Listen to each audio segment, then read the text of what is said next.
और अब बात करते हैं प्रदेश कांग्रेस प्रभारी अजय माकन के जयपुर के दौरे की। सीएमआर में मुख्यमंत्री अशोक गहलोत, पीसीसी चीफ डोटासरा के साथ बैठक और पीसीसी में उपचुनाव की रणनीति पर चर्चा भी हुई। 3 सीटों पर उपचुनाव की घोषणा हो चुकी है। राजसमंद, सुजानगढ़ और सहाड़ा, इनके प्रभारियों के साथ चर्चा की गई। सीएमआर में करीब 2.5 घंटे तक मीटिंग चली है। उपचुनाव के प्रत्याशियों को लेकर मंथन किया जा रहा है, चर्चा की जा रही है। और ऐसे में यह भी माना जा सकता है कि एक पैनल को लेकर अजय माकन दिल्ली जा सकते हैं, क्योंकि तीनों सीटों पर जो कांग्रेस के प्रभारी हैं उनको बुलाया गया है, उनके साथ बैठक की गई है, मीटिंग की गई है।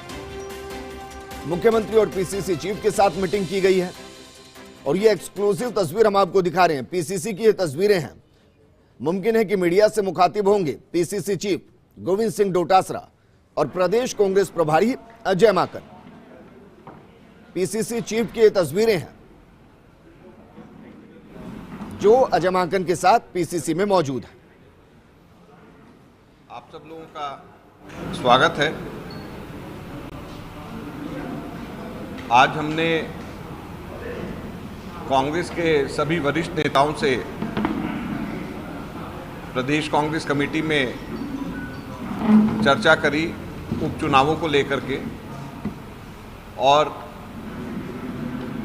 मुझे जानकर के बड़ी खुशी हुई है, संतुष्टि हुई है कि हमारे जो प्रभारी पदाधिकारी हैं पीसीसी से और जो प्रभारी मंत्री हैं, इन सब लोगों ने बड़ा अच्छा अपना होमवर्क किया है और सब लोगों ने इन चारों उपचुनावों के अंदर अपनी तैयारी अच्छे से कर रखी।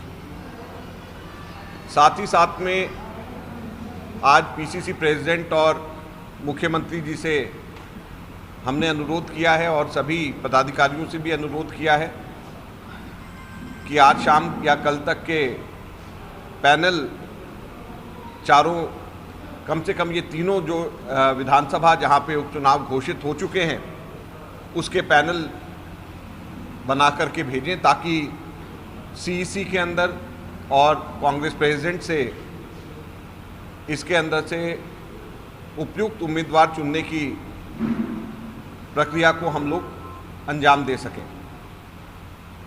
मैं सिर्फ इतना कहना चाहूँगा कि हमारी ज़मीनी तैयारियों के हिसाब से, सरकार के अच्छे कार्यों को देखते हुए, जिस तरीके से विकास के कार्य कांग्रेस की सरकार ने पिछले वर्षों में यहाँ पे किए, और ख़ास तौर के ऊपर 3 विधानसभा क्षेत्रों में जहाँ पर कांग्रेस के विधायक थे, उनके बहुत अच्छे कार्य लोग अभी भी याद कर रहे हैं। इन सब चीज़ों को देखते हुए हम लोग बहुत आशावान हैं कि हम इन चुनावों के अंदर कांग्रेस पार्टी बहुत अच्छे नतीजे लेकर के आएगी, और हमारी तैयारियां पूरी हैं। हमारी तैयारियां बाकी और पार्टी से, भाजपा से कहीं ज़्यादा अधिक है और ज़मीनी है। आज हमारे बहुत अच्छे सुझाव यहाँ पर हमारे लीडर से हमारे मिले, उसको भी हम लोग इम्प्लीमेंट करेंगे। सभी उत्साहित हैं कि वो लोग काम करना चाहते हैं अपने अपने प्रभाव क्षेत्रों के अंदर, और इसी संबंध में यहाँ पर इन्हीं उपचुनावों को देखते हुए डोटासरा जी ने एक कंट्रोल रूम पीसीसी के अंदर यहाँ पे स्थापित किया है, और ये कंट्रोल रूम शुरू हो गया है। और कांग्रेस के सीनियर लीडर्स जो इन विधानसभा क्षेत्रों के अंदर काम करना चाहते हैं, उन सब लोगों को लेकर के जो प्रभारी मंत्री हैं और जो प्रभार क्षेत्र के अंदर संगठन की तरफ से जो लगाए गए हैं, उन लोगों के साथ में एक बेहतर समन्वय की तरह के लिए ये कंट्रोल रूम काम करेगा। और मैं उम्मीद करता हूं, जैसे ये एक सहाड़ा विधानसभा क्षेत्र की रिपोर्ट मेरे को दी गई है, जिसके अंदर ग्राम वाइज वहाँ की समस्याएं, वहाँ के महत्वपूर्ण लोगों के नाम, इस तरीके की तैयारी नीचे लेवल पर करी गई है। और कांग्रेस पार्टी पूरी ताकत के साथ में इन चुनावों के अंदर लगी हुई है, और हम उम्मीद करते हैं कि इसके अंदर, जैसे मैंने कहा, बहुत अच्छे नतीजे हम लोगों के आएंगे। इसमें इसमें कोई संख्या नहीं होती है। जब पैनल मांगा जाता है तो सिंगल नेम भी होते हैं, 2 भी होते हैं, 3 भी होते हैं, तो ये जो हैं इसके अंदर कोई ऐसा संख्या नहीं होती है, ना मिनिमम ना मैक्सिमम, दोनों कोई संख्या नहीं होती। पैनल मांगा जाता है, वो हम लोगों ने मांगा है और पीसीसी प्रेसिडेंट और सीएम सब लोगों से बातचीत करके वो एक पैनल देंगे और उसके बाद हम भी बात करेंगे और सीसी और कांग्रेस प्रेसिडेंट इसमें फैसला करेंगे।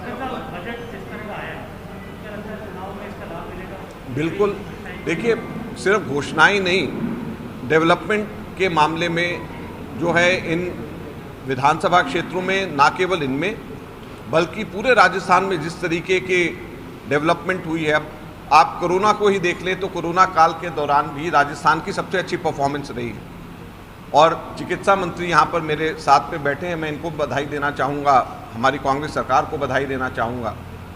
सबसे कम कंट्रैक्शन रेट कोरोना का पर कैपिटा पूरे हिंदुस्तान में है तो वो राजस्थान में है। सबसे कम कैजुअलिटी रेट पर कैपिटा अगर पूरे हिंदुस्तान में है तो वो राजस्थान में। सबसे बेहतर वैक्सीनेशन की दर अगर कहीं पूरे हिंदुस्तान में है तो वो राजस्थान में।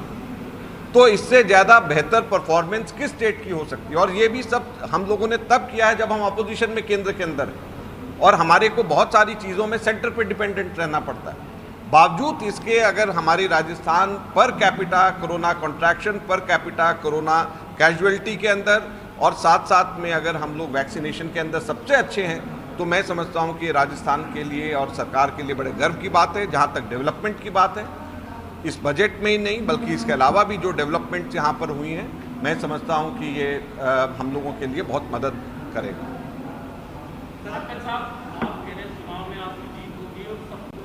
लेकिन सड़क से सदन तक एक मंत्रियों पर, सरकार पर, आपके विधायक करीब 1 दर्जन आरोप प्रत्यारोप कर रहे हैं।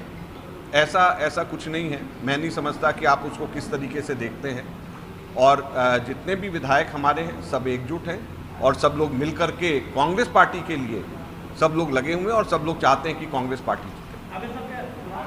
राष्ट्रीय नेता भी आएंगे, देखते हैं अभी इसके अंदर ये चुनाव के अंदर कौन कौन आता है देखते हैं।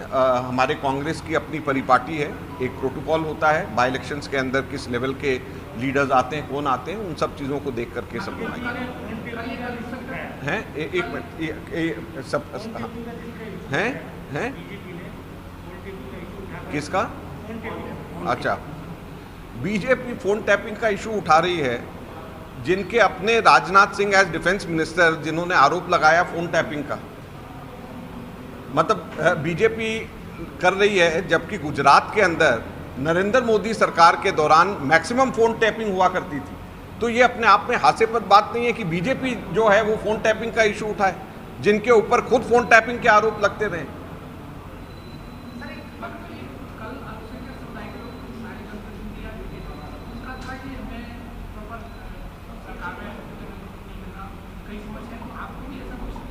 देखिए, कांग्रेस पार्टी सेकुलर पार्टी है और सभी समुदायों को साथ में लेकर के चलने में विश्वास रखती है और हम लोग सभी समुदायों को, सभी धर्मों को, सभी जातियों को साथ में लेकर के चलते हैं। Thank you. अभी